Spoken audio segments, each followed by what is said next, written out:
Today we'll be talking about Victor Wembanyama, the results of UFC 280, and the current state of the NFL right now. Welcome to the Short Sports Podcast, better known as the SSP. And I just want to say, it feels good to be back, man. Took a little break, going back to school, just chilling for a little minute. But now I'm coming back better than ever. First, let's talk about the most recent events, UFC 280. UFC 280 was a super exciting event, some great main card fights, and some good prelim fights too. But we have to talk about the first fight on the main card. You have possibly the most controversial fight of the night, Petr Yan versus Sean O'Malley. Sean O'Malley actually won that fight, even though my prediction was Petr Yan was going to win that fight. And also, a lot of other people agree with me about that take. A whole lot of people scored it for Petr Yan, and a lot of people were highly upset when Sean O'Malley won that fight. But also, it was good to see Sean O'Malley prove the haters wrong, saying that he doesn't fight any competition. He's just staying content with his low ranking and low top 15 ranking. But now he might be next up for a title shot. Speaking about the bantamweight division, let's talk about the second fight on the main card. Aljamain Sterling versus TJ Dillashaw just showed that Aljo really can't catch a break. I mean, people were talking about how DJ got injured early on in the fight and how it's like an asterisk next to that win. So, even though it was a great performance by Aljo, people are still like, no. But TJ Dillashaw got injured. He was hampered by the injury, so his win doesn't all the way count. Me, personally, I'm really expecting Sean O'Malley to be the next bantamweight to get a title shot. So Aljo's going to have to look out for that. Moving on to the main fight. Oh, man. Islam Makhachev versus Charles Oliveira. It was sad to see Charlie Olive's amazing winning streak get broken by Islam, man. But Islam's just so talented. His wrestling is crazy, and he really hurt Charles, and that was the game changer in that fight. Everyone talks about how Charles is so good when he's hurt. He always comes back when he's hurt.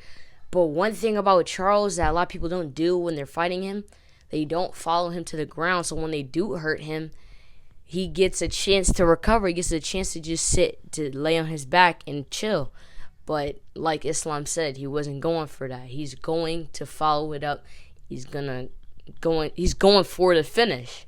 And Islam ended up sinking in the arm triangle choke for the win over Charlie Olives to take the vacant lightweight belt. And he's now the UFC champion. It's definitely going to be exciting to see what's next for Islam and Charles, to see who gets the next title shot against Islam and who Charles is going to fight, since he's beaten most of the people in the top 5 lightweights right now. So we're just going to have to see. Moving on to some NBA talk, we have to talk about the elephant in the room. Actually, more like the alien in the room or the unicorn in the room. We have to talk about Victor Wembanyama. The 7'4" French center that moves like a guard and just an absolute demigod. A 2K creative player in the words of Stephen Curry. Wembanyama is so exciting to watch. I mean, he's just crazy, bro. It's like his game is just so smooth. He can do everything, bro. He's a demigod, bro. It makes no sense, bro. He's going to be a problem when he gets to the NBA. Another addition is that he's playing against grown men overseas, so he's faced that kind of adversity. So I'm expecting a lot out of Victor. He's definitely giving me, Chris Tapps vibes. He's giving me KD, all these kind of unicorn-type players, and I'm so excited to see him in the league coming up soon.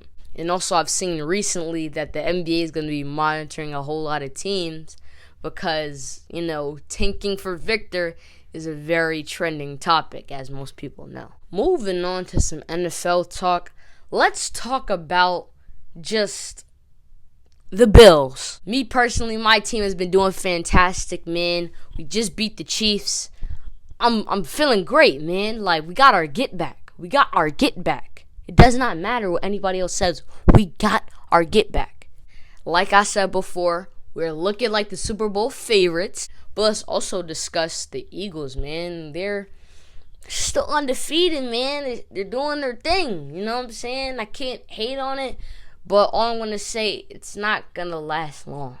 Me personally, I think they have talent on their team, but I just don't see them making a deep playoff run. Talking about another team in the NFC East, let's talk about the Giants. The Giants are actually not doing as terrible as I thought they would, and Saquon is balling out. I'm proud of him. He's one of my favorite running backs in the league right now, and yeah, it's just great to see him doing well and not being injured and not being, just on the sideline. But you know what we're really talking about the NFL for. CMC to the 49ers, baby. That's going to be a crazy addition.